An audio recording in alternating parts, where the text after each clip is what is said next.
संघाचं हे त्रिवार्षिक राज्य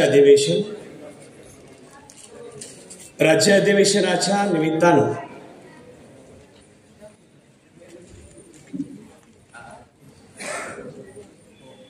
या देशातील बहुजनांसाठी ज्या महापुरुषानं महानायिकेनं या देशातील बहुजनाचा उद्धार व्हावा, बहुजनांची व्यवस्था मजबूत व्हावी, या देशातील बहुजनांना न्याय मिळावा म्हणून ज्यांनी काम केलं ते बळीराजापासून मौर्य साम्राज्यातील सर्व सम्राट, मध्ययुगीन भारतामधील सर्व संत मंडळी, राजाची राणी नसतानाही लेकराला राजा करता येतं हा पराक्रम ज्या मातेने केला त्या राजमाता जिजाऊ महासाहेब आताच ज्या वक्त्यांनी आपलं म्हणणं मांडलं त्या वक्त्यांच्या म्हणण्यामध्ये जी मनुस्मृती आहे त्या मनुस्मृतीच्या कायद्याला नाकारून पतिपुत्राच्या निधनानंतर एक स्त्री 29 वर्ष राज्यकारभार चालवू शकते, स्त्री पुरुषाच्या बरोबरीनं सक्षम आहे हे ज्यांनी कृतीतून सिद्ध करून दिलं अशा लोकमाता अहिल्याबाई होळकर घराण्यातील त्या राजघराण्यातील सर्व सन्माननीय, मग त्यामध्ये मल्हारराव होळकर असतील, खंडेराव होळकर, यशवंतराव मालेराव, ही सर्व होळकर परंपरा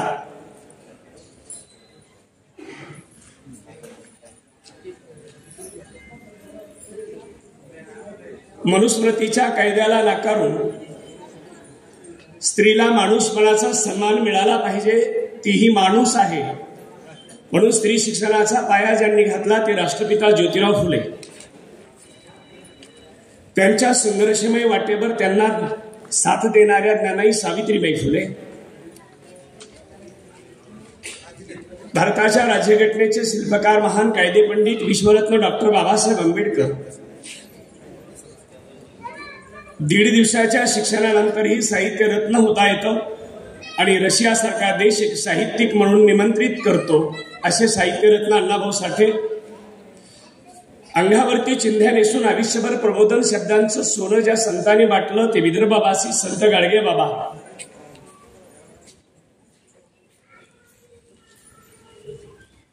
या देशातील बहुजनांच्या हिताचा विचार आणि कृती करणारे सर्व महापुरुष महानायिका यांच्या विचारास मी या ठिकाणी सर्वप्रथम वंदन करतो, त्रिवार अभिवादन करतो आणि मौर्य क्रांती महासंघ आयोजित या राज्य अधिवेशनाचे संयोजक, आयोजक, नियोजक यामध्ये माननीय बलभीम माथेले सर, ज्यांनी या कार्यक्रमाचं उद्घाटन केलं ते माननीय इंजिनियर शिवाजीराव शेंडके साहेब, प्रस्ताविक करते माननीय राजीवजी हाके सर, सूत्रसंचालक कुटे साहेब, आताच्या सत्रामध्ये मांडणी करणारे सर्व वक्तागण, त्यामध्ये मयूरजी जाधव, तुकारामजी जानकर, ॲडव्होकेट कोळेकर साहेब, त्याचबरोबर डॉक्टर विनोद वागाळकर सर, संचितजी धनबे साहेब, मंचावरची सर्व सन्माननीय अतिथीगण, प्रमुख पाहुणे, होळकर घराण्यातले आजचे जे सन्माननीय वंशज आहेत, काही इतिहासाचा वारसा या ठिकाणी आपल्याला लाभलेला आहे. त्या घराण्यातले आजचे वारस असं जरी म्हणलं तर छाती गौरवाने अगदी फुलून येते. राजवाडा पाहिल्यानंतर लक्षात येतं की आम्ही कुठल्या वैभवशाली इतिहासातल्या कुळात जन्माला आलेले लोक आहोत. आमचे महापुरुष महानायिका किती महान होते. त्या मातीत त्या भूमीत हा कार्यक्रम आपल्या सर्वांच्या साक्षीनं होत आहे. महाराष्ट्रातून विविध जिल्ह्यामधून आलेले सर्व सन्माननीय पदाधिकारी, कार्यकर्ते, आयोजक, संयोजक आणि सर्व नियोजक अत्यंत व्यवस्थित अशा एका कार्यक्रमाचं आयोजन आपण केलं आहे, त्याबद्दल आपण अभिनंदनास पात्र आहात. आपलं सर्वांचं अभिनंदन.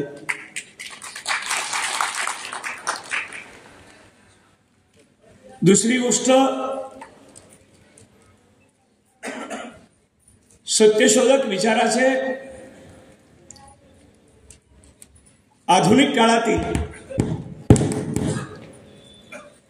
बोले तैसा चाले त्याची वंदावी पाऊले किंवा वंदीन पाऊले, तुकोबाच्या अभंगामध्ये वंदावी नाही, वंदी नाही. बोले तैसा चाले त्याची वंदीन पाऊले, अंगे झाडीन अंगण, मी अंगाने त्यांचं अंगण झाडीन. बोलतात तसे चालतात अशा माणसांची फार मोठी किंमत असते, असं तुकाराम महाराजांनी अभंगात लिहून ठेवलंय.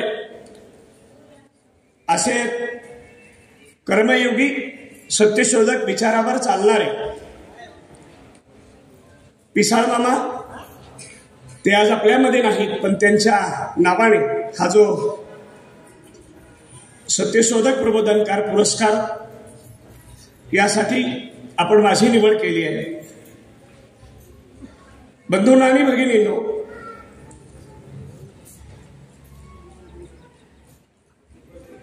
या सत्यशोधकाचा पायंडा किंवा बाळकडू माझ्या आयुष्यात मला पूर्वार्धात ज्यांनी दिलं, लहानपणापासून मला हे सत्यशोधकी विचार स्वीकारले, ते आदरणीय डॉक्टर बोबडे साहेब, आज तेही नाहीत.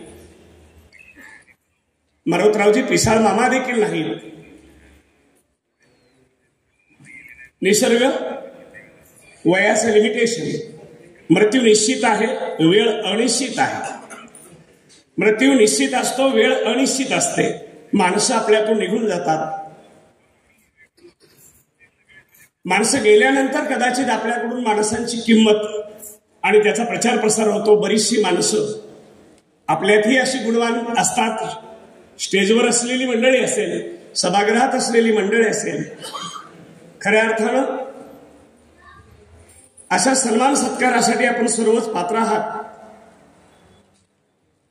म्हणून हा जो पुरस्कार मी या ठिकाणी स्वीकारतो आहे, हा केवळ मी माझ्या एकट्याचा पुरस्कार आहे असं समजत नाही.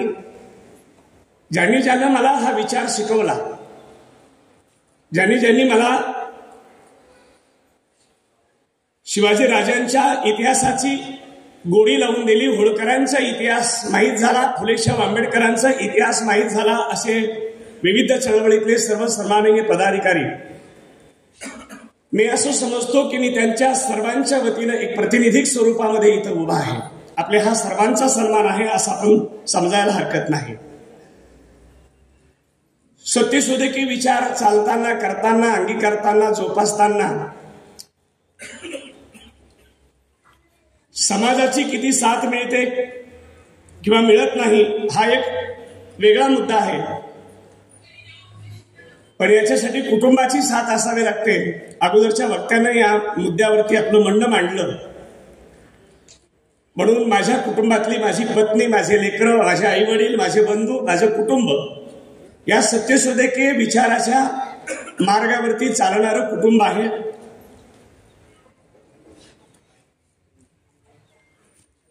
सत्य शोधलं पाहिजे. सत्याचा शोध घेणं हा जर कुणी म्हणलं हा गुन्हा आहे, सत्याचा शोध घेणं असं जर कुणी सांगितलं की हा गुन्हा आहे, तर असे गुन्हे आपण दररोज करणार.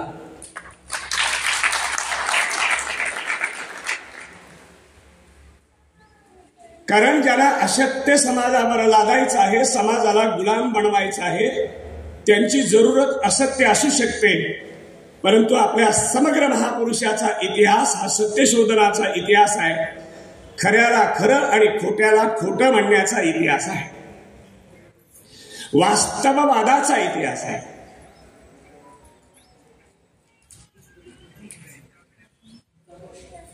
आणि म्हणून सत्याचं समर्थन आपण या ठिकाणी केलं पाहिजे. माथेरे सरांनी असं सांगितलं की या सत्राचं समारोपच मी करावा, त्या अनुषंगाने अगोदरचे वक्तागण त्यांनीही अत्यंत महत्वाचे विचार मांडलेले आहेत. त्यामध्ये वागळकर सर आहेत, जानकर सर आहेत, धनवे सर आहेत. अत्यंत अभ्यासपणाने आपली मतं आपण या ठिकाणी मांडली आहेत.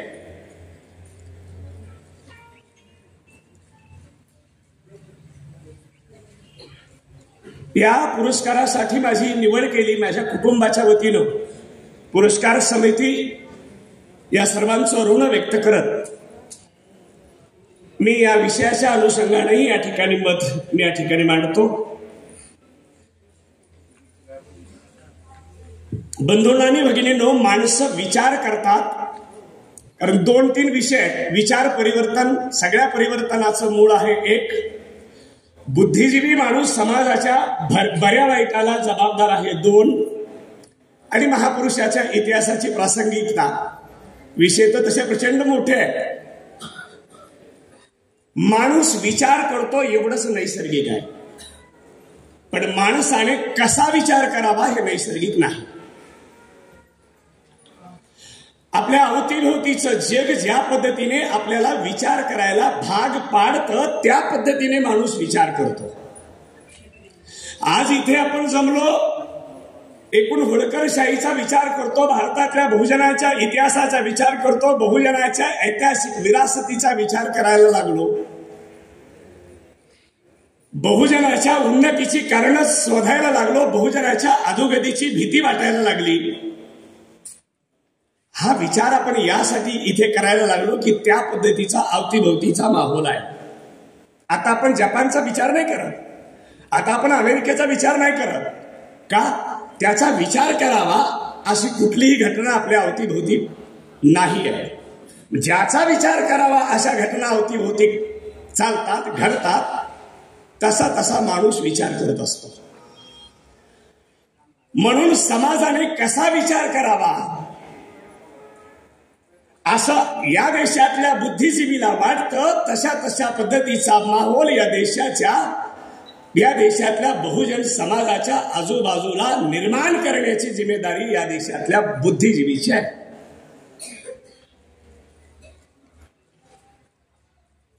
वामनदादा कर्डकांनी डॉक्टर बाबासाहेब आंबेडकरांच्या संदर्भानं असं म्हटलेलं आहे, भीमा तुझ्या मताचे 5 लोक असते. त्याच्या पुढचं आपल्याला त्या गीताच्या दुसऱ्या शब्दांशी जायचं नाही. भीमा तुझ्या मताचे 5 लोक असते. तर मी विचार करू लागलो की वामनदादांना भीमराव आंबेडकर कशा मताचे वाटलेत की तशा मताचे जर आणखी लोक असते 5 तर या देशाचं वर्तमान आणि भविष्य आणखीही वेगळं असलं असतं. मी मनाशी थोडा विचार केला आणि माझ्या लक्षात आलं, जागतिक विद्वत्ता असावी, जगातल्या कुठल्याही खुर्चीचं मालक होता यावं, एवढं बौद्धिक कर्तृत्व असावं, आणि तरीही सगळी बुद्धी, सगळी गुणवत्ता, सगळं शिक्षण समाजाच्या उद्धारावर खर्च करणारे भीमराव आंबेडकर अशा मताचे लोक शिकलेले जेव्हा असतील, बुद्धिजीवी जेव्हा असतील, तेव्हा समाजाचं भलं घडतं ही गोष्ट ध्यानात ठेवणं आवश्यक आहे. आता जे शिकलेले माणसं आहेत ते सगळे माणसं त्या मताचे नाहीत. आपली डिग्री, आपली पगार, आपला बंगला, आपली गाडी, आपली सुबत्ता, आपली सुख, महापुरुषानं कर्तृत्व केलं, आम्हाला साहेब बनवलं आणि त्याच्यातून मिळणारं सगळं आमच्यासाठी जर आम्ही वापरलं तर समाजाचा उद्धार होत नाही. म्हणून त्या अँगलनं सुद्धा बुद्धिजीवी समाजानं, माणसांना समाजाचा विचार करणं हे आवश्यक आहे. माणसाला डोळे असतात, हे जरी खरं असलं तरी प्रत्येक माणसाला दृष्टिकोन असत नाही. माणसाला डोळे असतात पण प्रत्येक माणूस द्रष्टा असतो असं नाही. कधी कधी तर एखादा आंधळा सुद्धा द्रष्टा असतो, कधी कधी आंधळा सुद्धा द्रष्टा असतो, तर डोळ्यावाले माणसं सुद्धा आंधळे असतात. म्हणून डोळ्याबरोबर दृष्टिकोन असावा, व्हिजन असावं समाजाचं. माझ्या बंधूंना आणि भगिनींनो, या देशाचं स्पष्ट विश्लेषण करायचं असेल तर मला वाटतं अगोदरच्या वक्त्यांनी धनवे सरांनी संस्कृती शब्द वापरला. सांस्कृतिक संघर्ष सुद्धा असतो, संस्कृती निर्माण करावी लागते. पण या देशात दोन संस्कृतीचा संघर्ष खऱ्या अर्थानं आहे. एक संस्कृती कष्टकऱ्यांची, आपल्या बहुजनांची, 18 पगड जातीतल्या माणसांची आहे.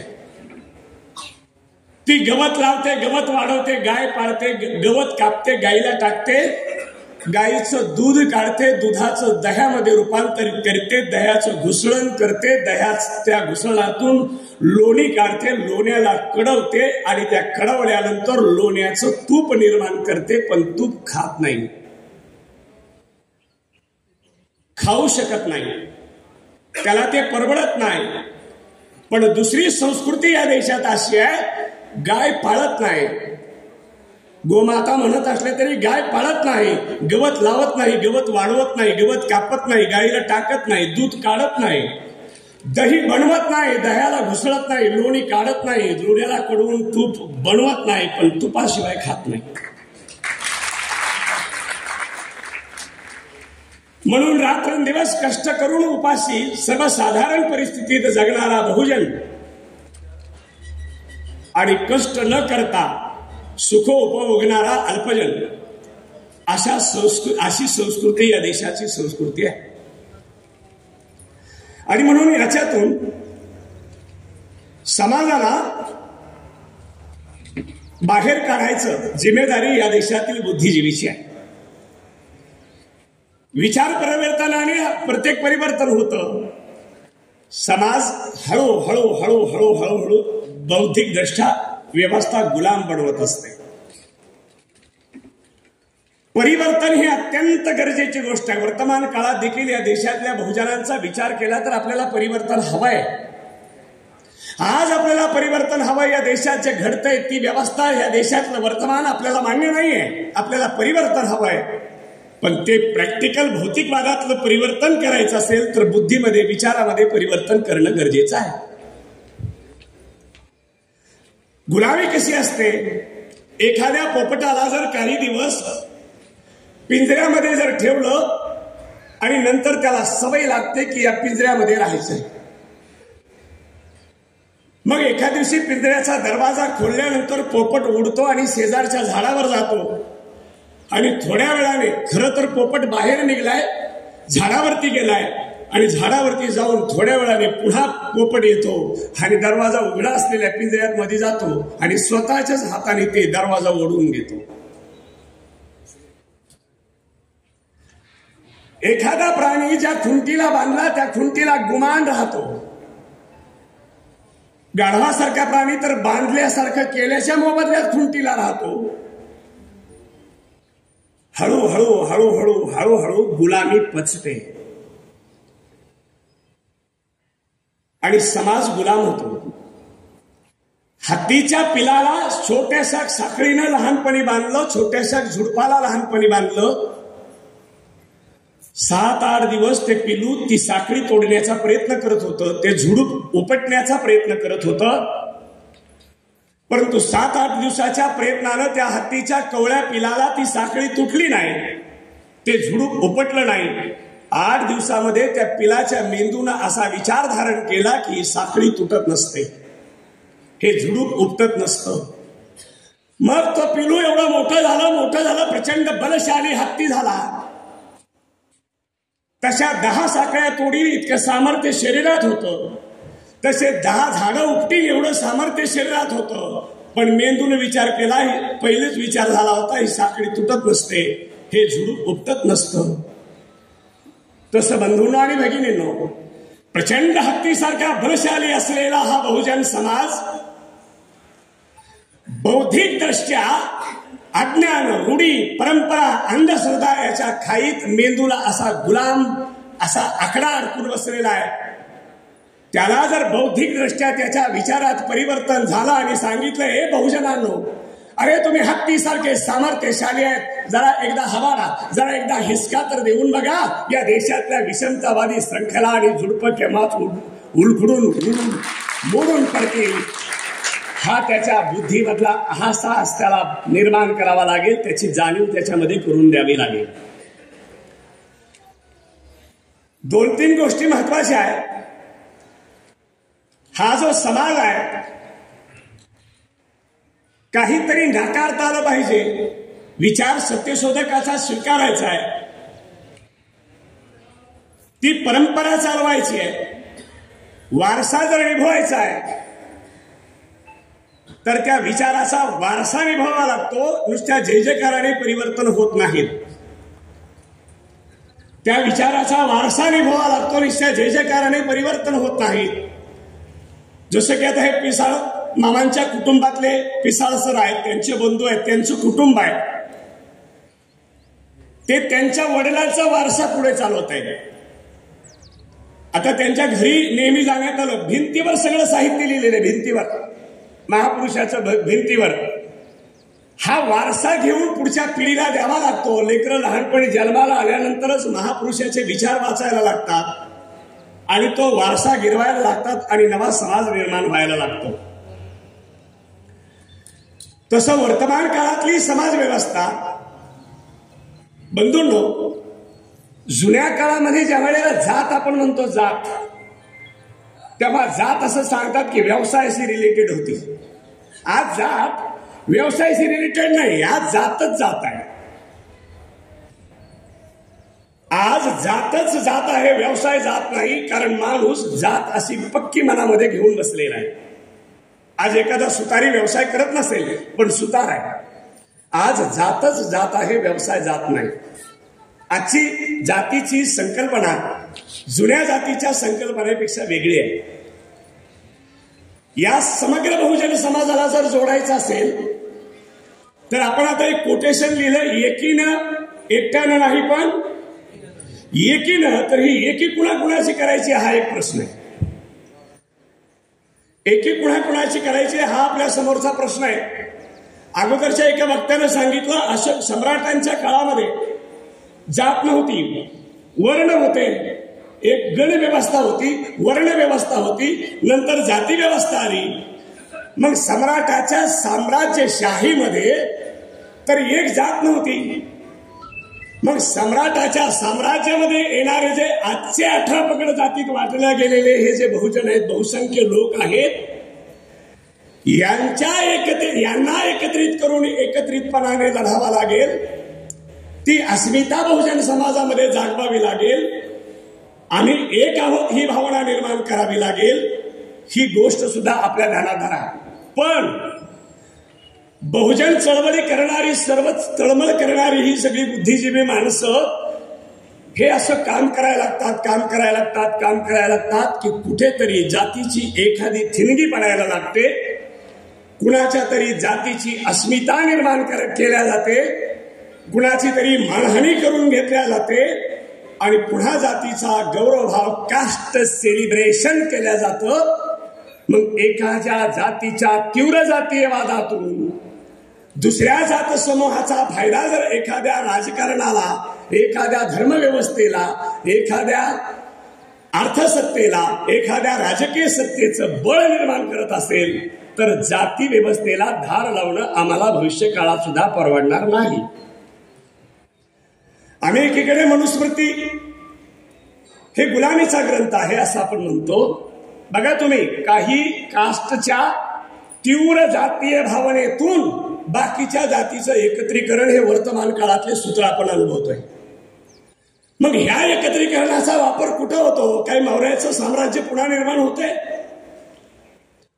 काय? आमच्या ह्याही कर्तृत्वातून मौर्य साम्राज्याचं पुनर्जीवन आपण करतोय का? असे सगळे प्रश्न आपल्या डोक्यामध्ये पडणं आवश्यक आहे. बंधूंनो आणि भगिनींनो, काही द्यायचं असतं, त्याबरोबर काही नाकारायचं असतं, त्याच्या मोबदल्यात काहीतरी द्यायचं सुद्धा असतं. आमच्या महापुरुषाचा इतिहास आहे.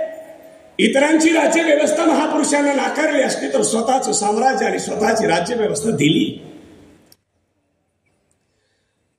तुकोबांनी किंवा संतांनी पहिलं गुलामीचं साहित्य नाकारलं असलं तर नवं आझादीचं, बौद्धिकतेचं साहित्य दिलं. ज्योतिरावाने गुलामीचा धर्म नाकारला तर सत्य धर्म दिला.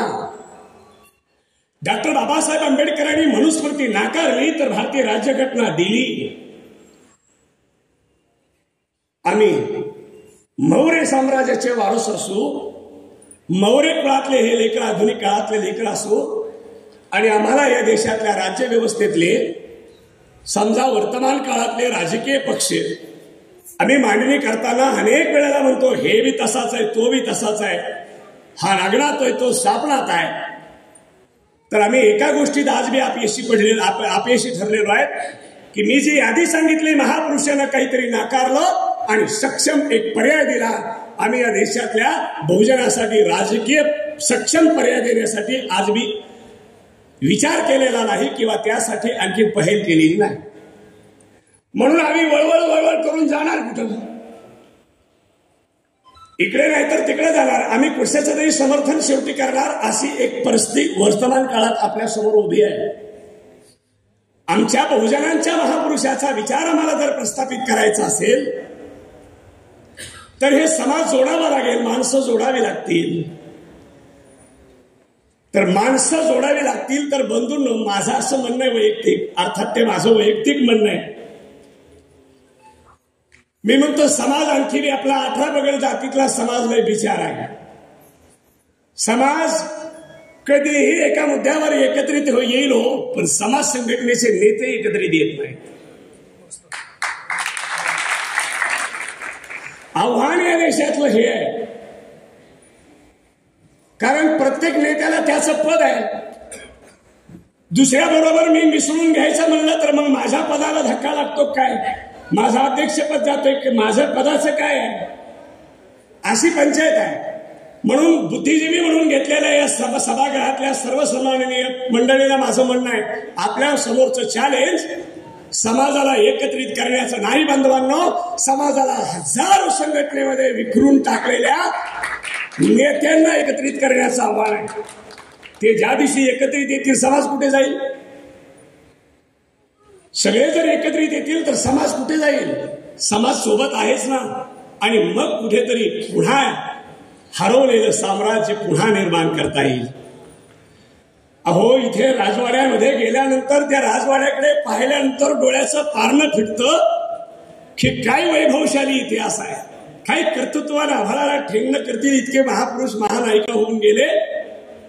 मग वर्तमान काळातली आमची जेव्हा आम्ही स्वतःहून समीक्षा करतो, एवढ्या शिक्षणानंतर, एवढं शिकल्यानंतर आम्ही कुठं आहोत? सम्राट हा राजापेक्षा मोठा असतो. हे मौर्य सम्राट होते. सम्राट म्हणजे राजा नव्हे. एका साम्राज्यामध्ये अनेक राजे असतात आणि राजा राजा राजा राजावर नियंत्रण करतात ते साम्राज्य असतं, ते सम्राट असतात. म्हणून साम्राज्य, ज्याचं साम्राज्य आहे, राज्याच्या मोठी विस्तारित सत्ता आहे, साम्राज्य आहे, त्या साम्राज्याच्या कुळात जन्माला आलेली लेकरं आज असं म्हणतात मला एखादं मंत्रीपद मिळेल, मला नाही तर मला का नाही. अशी वेळ त्या समाजावरती का येते? साम्राज्यशाहीचा इतिहास समाजात आपण आणखी पेरणं बाकी आहोत.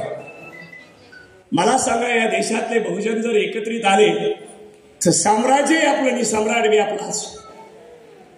साम्राज्यही आपलं आणि सम्राटही आपला निर्माण होऊ शकतो. याच्यासाठी खऱ्या अर्थाने एकट्यानं नाही तर एकीनं लढावं लागेल. जरूरत अशी की 18 पगड जातीतला मावळा एकत्रित आणावा लागेल, त्याला जागृत करावं लागेल, त्याला जोडावा लागेल, नवी व्यवस्था निर्माण करावी लागेल. बांधवांनो, समाजाला कसं जोडायचं? तर मी नेहमी एक क्लिप सांगत असतो, समाजाला जोडायचं असेल तर महापुरुषाचा इतिहास पाहायचा. होळकरशाहीचा इतिहास पाहिला, शिवाजी राजांचा इतिहास पाहिला तर त्या वेळेला मावळे होते, मावळ्यांचं संघटन होतं. एकीकडे जर कुणाचं आक्रमण झालं तर तिकडे निरोप पाठवला जात असायचा की एक सैन्याची तुकडी आमच्याकडे एक कुमक पाठवा, गरजेची आहे. आणि ती इकडची तिकडे पाठवल्या जायची, तिकडचं संरक्षण केलं जायचं. इकडची गरज पडली की तिकडचा सैनिक तिकडचा ग्रुप, तिकडची ट्रूप, तिकडची तुकडी इकडे यायची, इकडच्या माणसांचं संरक्षण करायची. हा बहुजनांचा इतिहास आहे. या देशामध्ये बुद्धाने काम केलं. समता, स्वातंत्र्य, बंधुत्व आणि न्यायावर समाज निर्माण झाला पाहिजे अशी अपेक्षा प्राचीन भारतामध्ये केली. बुद्धाच्या तत्वज्ञानावर सम्राट अशोकाचं साम्राज्य उभं राहिलं आणि सम्राट अशोकांनी मोठं काम केलं आणि साम्राज्य निर्माण केलं. मी जाती विरहित समाज व्यवस्थेची जोडणी शेवटी करतोय. 2:30 वाजता हे सेशन संपायचंय. बुद्धाने जे काम केलं ते काम सम्राट अशोकाने केलं. सम्राट चंद्रगुप्त मौर्यापासून सम्राट बृहद्रथापर्यंत करत आले. बुद्धाचं काम आणि सम्राटांचं काम सेम आहे. सगळ्यांना न्याय, समता, स्वातंत्र्य, बंधुत्व आणि न्याय. जे मौर्य काळात काम केलं ते संतांनी केलं. इथं जे फोटोज लावले गेलेत महापुरुषाचे हे वन कास्ट नाही. कबीर मोमीन आहेत, कबीर मोमीन आहेत, रविदास चर्मकार आहेत, सेना नावी आहेत, गोरा कुंभार आहे, रविदास चर्मकार आहे, तुकोबा कुणबी आहेत, सावता माळी आहे, नरहरी सोनार आहे. आजचे बौद्ध पण त्यावेळेला चोखा महार आहे. मल्टीकास्ट आहे. पण विचार एकच आहे. मी सिद्ध करून देतो, जे बुद्धाने काम केलं ते मौर्यांनी काम केलं, मौर्यांनी काम केलं ते संतांनी काम केलं. संत 18 पगड जातीतले, एका जातीतले नाहीत. चोखोबाचे हाड मंगळवेळेच्या वेशीत पडले, वेस पडले असं सांगितलं. त्याच्या तपशिलात आणि खोलात जाण्याचा विषय नाही. पण चोखोबाचे हाड मंगळवेळेच्या वेशीत पडले हे नामा शिंप्याला कळलं. आणि नामा शिंपी संत नामदेव मंगळवेळेला जातात आणि चोखोबाचे हाड उचलतात आणि पंढरीच्या विठोबाच्या मंदिरासोबत चोखोबाच्या हाडाची समाधी निर्माण करतात. हा एकीकडे असतील जिवंत माणसाला गाडणारी संस्कृती असेल मला माहित नाही, पण एकीकडे हाडालाही किंमत मिळवून देणारी बहुजनांची नाते आहे. चोखोबाच्या हाडाची समाधी संत नामदेवाने निर्माण केली आणि त्याच नामदेवाने आरणच्या सावता माळ्याचं वर्णन करताना म्हणलं, धन्य ते आरण रतनाची खाण जन्माला निदान सावतातो. ते आरण धन्य की तिथं सावता माळी जन्माला आला. एक वेगळ्या जातीचा आहे तर दुसरा वेगळ्या जातीचा आहे. नामा शिंपी आहे, सावता माळी आहे, चोखा महार आहे. आणि या सगळ्यांच्या प्रक्रियेतून जे मंथन झालं, चिंतन झालं, बहुजनांच्या विज्ञानवादाची विचार पेरणी केली. कीर्तनाच्या रंगात नाचण्याचा उद्देश जगाला ज्ञानी करायचा आहे. हा विचार ज्या नामदेवाने मांडला त्याच नामदेवाच्या विचारातून मी भ्रमातून जागा झालो. हे तुकोबाने आपल्या अभंग गाथ्यात लिहिलं, नामदेवी केली स्वप्ना माझी जागे. आणि मग मी अभंग लिहिले हे तुकोबाने म्हटलं. आणि तुकोबाने माणसं जोडायला सुरुवात केली. माणसं जोडायला सुरुवात केली. पाखंडवादाला विरोध केला. सत्याचा धर्म मांडला. धर्म मांडला तो असा, तुकोबाचा धर्म असा होता, धर्माचे पालन करणे पाखंड खंडन. पाखंडाचं खंडन जर आपण करत असाल तर आपण खरे सत्यशोधक आणि सत्यधर्माचे अनुयायी आहात. या तुकोबाच्या विचारातून मावळे निर्माण झाले. 18 पगड जातीचे रयतेचं राज्य निर्माण झालं. होळकरांची होळकरशाही निर्माण झाली. माणसं एकत्रित आले.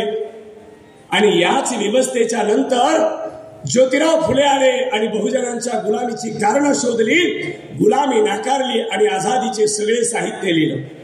पण बंधूंनो आणि भगिनींनो, आपण खऱ्या अर्थाने या विचाराची पेरणी करण्यात आणखीन मागे आहोत. गुलामीचं सगळं साहित्य माणसाच्या घरापर्यंत, देव्हाऱ्यापर्यंत पोहोचलं, पण शेतकऱ्याचा असूड, गुलामगिरी, तर्त्रीतलं नाटक हे सगळं पोहोचलं नाही. हे पोहोचलं नाही. समाजाला जाग होण्यासाठी आपला वैभवशाली इतिहास बहुजनापर्यंत पोहोचला नाही. म्हणून आणखी त्यांचा मेंदू गुलामीच्या या व्यवस्थेत जखडून पडलेला आहे. वास्तवतेची जाणीव आणावी लागते, भान आणावं लागतं समाजाला. साहित्य वास्तवतेची जाणीव निर्माण करून देतं. शिवाजी राजाची समाधी ज्योतिरावाने शोधली, 950 वळीचा पवाडा ज्योतिरावानं लिहिला, शिवजयंती 10 दिवसाची ज्योतिरावाने सुरुवात केली, आपल्या आझादीचं साहित्य ज्योतिरावाने लिहिलं, मनोग्रंथी जाळायची सूचना ज्योतिरावाने लिहिली आणि जातीतल्याच एखाद्या माळ्याला ज्योतिरावाला गुरु म्हणण्याची गरज पडली नाही.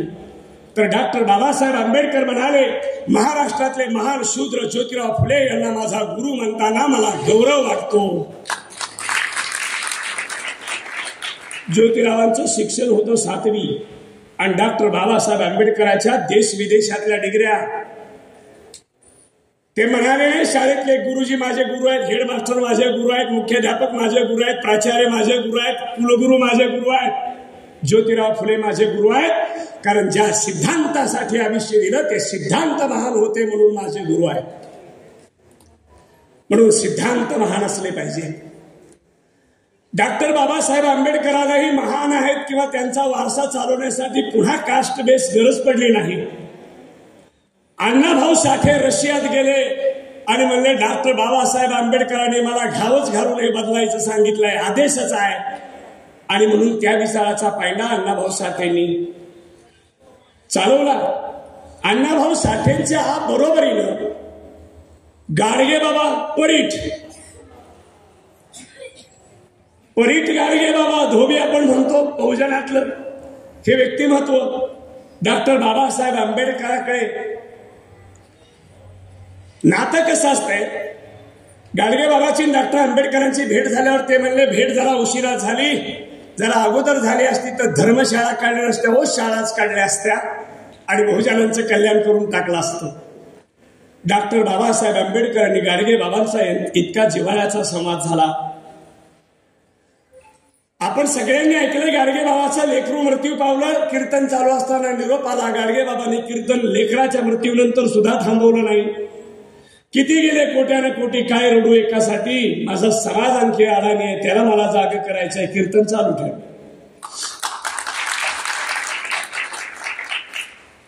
पण डॉक्टर बाबासाहेब आंबेडकरांच्या महापरिनिर्वाण दिनाच्या नंतर गाडगे बाबा 14व्या दिवशी गाडगे बाबांनी जे हंतरून धरलं तर पुन्हा गाडगे बाबा उठले नाही. हे आहे बहुजनांचं नातं. छत्रपती घराण्यातले छत्रपती शाहू महाराज एके दिवशी डॉक्टर बाबासाहेब आंबेडकरांना भेटायला आले. आता राजा घरी आल्यावर कुणालाही, मी जसं म्हणालो की राजघराण्यामध्ये एकदा तळोद्याला जाण्याचा योग आला. तळोदा अमरजीत राजे बारगळ आजचे जे वंशज आहेत, शेतकरी परिषदेनंतर तिथं राजवाड्यावर गेलो. ते टोपी, ते शाल, सत्कार, असं वाटलं की आयुष्यात सगळं मिळालं, धन्य झालो आपण, असं वाटतं. ते म्हणजे पुन्हा काहीच नाही त्याच्या पलीकडे.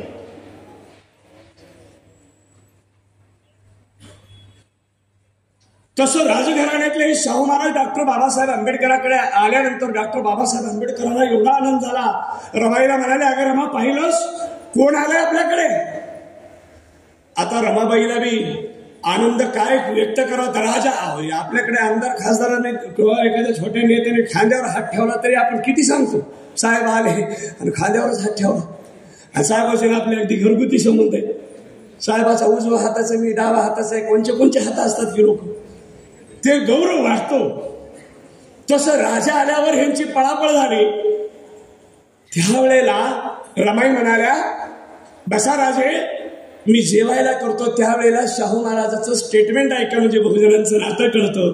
शाहू महाराज म्हणाले, बहीणबाई या वेळेला फक्त पाणी पिऊन जाणार आहे, दुसऱ्या वेळेला मी जेवायला येईल. आणि भाऊ उपाशी गेल्याचं घरानं कुठं जात नसतं. रमाईला बहीणबाई म्हणणाऱ्या शाहू महाराजाच्या आभाळा एवढ्या हृदयाचा आम्ही जेव्हा अभ्यास करतो, तेव्हा डॉक्टर बाबासाहेब आंबेडकर ताटकीन उभा राहून शाहू महाराजांना म्हणाले, राजे तुम्ही आलात, अहो मला निरोप दिला असता तर मी आलो असतो, मला निरोप दिला असता तर मी आलो असतो राजे. त्यावेळेला शाहू महाराज म्हणाले, अहो आम्ही तर परंपरेचे राजे आहोत, तुम्ही ही ज्ञानाचे राजेच आहात. एक राजा दुसऱ्या राजाला भेटायला आलाय असं मी समजतो. बंधूंनो, मी हे सांगत होतो, समाजाला जोडायचं असेल तर 2 पूर्व अटी आहेत. एक इतिहास जोडून दाखवावा लागेल मॉडेल म्हणून, आणि संघटनेच्या नेत्याला एकत्रित यायला भाग पाडावा लागेल. नंबर 2. नाहीतर कितीही संघटना निघतील, कितीही अधिवेशन सगळ्यांचे होतील, कितीही आपला काळ जाईल, आणि आपली प्रगती आणि आपल्या उन्नतीला हे सगळं अडसर होऊ शकेल परंपरेनं, ह्या गोष्टी आपल्याला मानाव्याच लागतील. म्हणून महापुरुषाचं आपल्याला काम करायचं आहे, तर हे जोडावं लागेल. एकट्यानं नाहीच होत, हे सत्य त्रिकालाबाधित सत्य आहे. एकीनंच परिवर्तन होतं, ही गोष्ट खरी आहे. आणि एकी या देशात 18 पगड जाती. मी म्हणलं नको सम्राटाच्या काळामध्ये जर जाती नव्हत्या तर सम्राटाच्या साम्राज्यामध्ये सगळे झाले. सम्राटाच्या साम्राज्यामध्ये सगळेच लोक आले. त्या लोकांची साम्राज्यशाहीची अस्मिता जिवंत करावी लागेल आणि त्याला सांगावं लागेल की तू सम्राटाच्या घरचा आहेस, तू राजाच्या घरचा आहेस, तुला राजवैभवाचे स्वप्न पडू दे. मग पुढे आपल्या घराण्यात कुठेतरी पुन्हा राजवैभव उदय येईल. संस्कार नावाची गोष्ट फार महान असते. आम्हाला राजवैभवाचा इतिहास घराघरात लेकराला संस्कार म्हणून सांगावा लागेल. जिजामातेचं उदाहरण देतो. जिजामातेच्या घर काय राजाच्या घरचं घर नाहीये, राज्य निर्माणच केलेलं आहे. हे आपल्या महापुरुषाला होळकरांचे राज्य निर्माण केलेले महापुरुष आहे. ते परंपरेनं राज्य नाही झालेले. एवढूशा बाळाला काय म्हणायचे जिजामाता? बाळराजे बाळराजे बाळराजे बाळराजे म्हणजे राजालाच त्या बाळालाच राजा म्हणल्या आईनं म्हटलं बाळराजे बाळराजे. आणि एक दिवशी हेच बाळ राजा झाला. आजपासून एवढं तरी सुरू करू. आता आपल्या घरी काय म्हणतात माहितीये का बांधवांनो? तुम्हाला काय वाटतंय माहित नाही, पण बहुजन घराघरातली कुटुंबातली परंपरा अशी आहे, आपल्या सगळ्याला शेजाऱ्याचं लेकरू हुशार दिसत. आता शेजाऱ्याचं तू पागल आहेस, तू गधा आहेस, तू नालायक आहेस, तुला अक्कल नाही, बघ ते शेजाऱ्याचं. अरे प्रत्येकाच्या शेजाऱ्याचं जर हुशार असेल तर मग आपलं बी लेकरू कोणाच्या तरी शेजारीच आहे ना. म्हणून आपलंही लेकरू प्रचंड हुशार आहे. कौतुकाने सुद्धा समाज मोठा होतो. समाजावर कौतुकाची स्थाप द्यावा लागेल, त्याची अस्मिता जागी करावं लागेल, त्याच्या मनातला साम्राज्यवाद जागा करावा लागेल, त्याच्या मनातला राजशाहीचा भाव जागा करावा लागेल. घराघरात कुणाच्या तरी गुलामी बनवणाऱ्या नको असलेल्या पाखंड्यांचे फोटो प्रतीक लावण्यापेक्षा आमच्या ऐतिहासिक अस्मितेचे प्रतीक लावून लेकराला इतिहास सांगावा लागेल, पेरणी करावा लागेल. एक दिवस उगवल्याशिवाय राहत नाही. म्हणून या समग्र महापुरुषाची जात एक नव्हती. एकाच धातूच्या जाती जातीत तुटून पडलेल्या कड्या एकात एक अडकीत चालायच्या एक अखंड श्रृंखला निर्माण होते. ते बॅनर आहे. एकाच जातीच्या जाती एकाच धातूच्या जाती जातीत तुटून पडलेल्या कड्या जर जोडल्या तर अशी श्रृंखला निर्माण होते.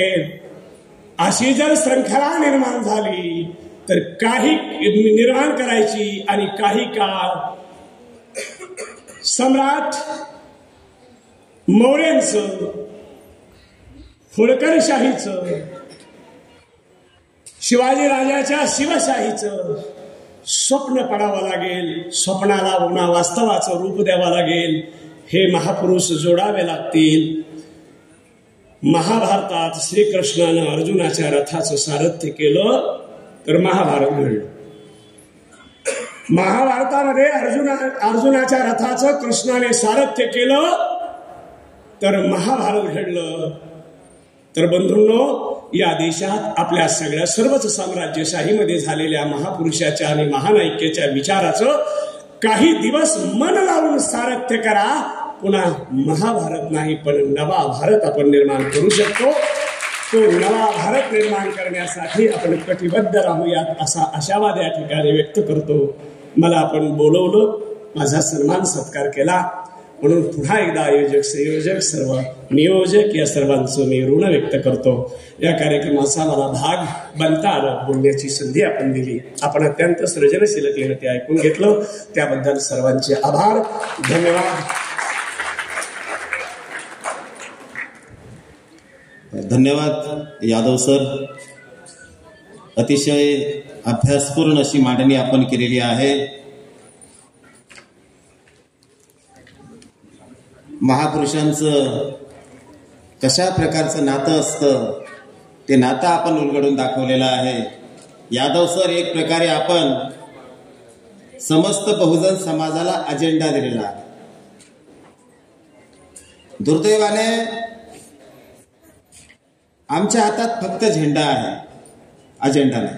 पण यादव सर, आज आपण बहुजन समाजाला अजेंडा दिलेला आहे. भावांनो, आम्हाला येणाऱ्या काळात यादव सरांनी सांगितलं त्याप्रमाणे अजेंड्यावर ठरवून काम करावं लागेल. सरांनी काय अजेंडा दिला? फार सोपा अजेंडा दिला.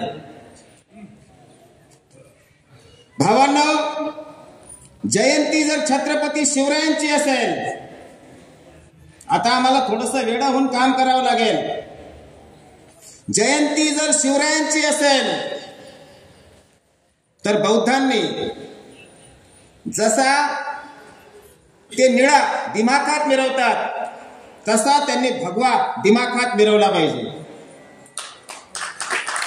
जयंती डॉक्टर बाबासाहेब आंबेडकरांची असेल तर माळ्यांनी समस्त बहुजन समाजाला कडक जयभीम घातला पाहिजे. जयंती अहिल्याबाई होळकरांची असेल तर सर्वांनी, आदिवासींनी देखील पिवळा हाती धरला पाहिजे. आणि जयंती वीर एकलव्याची असेल आणि गावात आदिवासींची 4च घरं असतील तरी अख्खा गाव चौकात कमरेतून थिरकला पाहिजे. आणि तुमच्या गावात विठ्ठलाचं मंदिर असेल तर मुसलमानासकट अवघा बहुजन आता फुगडीतून आपण खेळवला पाहिजे. आणि आता आपणच हातात हात घालून गावात समतेचा मळा आणि रानात समृद्धीचा जोंधळा फुलवला पाहिजे. समृद्धीचा जोंधळा फुलवला पाहिजे. थांबायचं. हे पहिलं सत्र या ठिकाणी संपलेलं आहे. सर्व मान्यवरांची मी मनापासून हार्दिक हार्दिक आभार मानतो. आता या ठिकाणी आपण सर्वांनी भोजन करायचं आहे.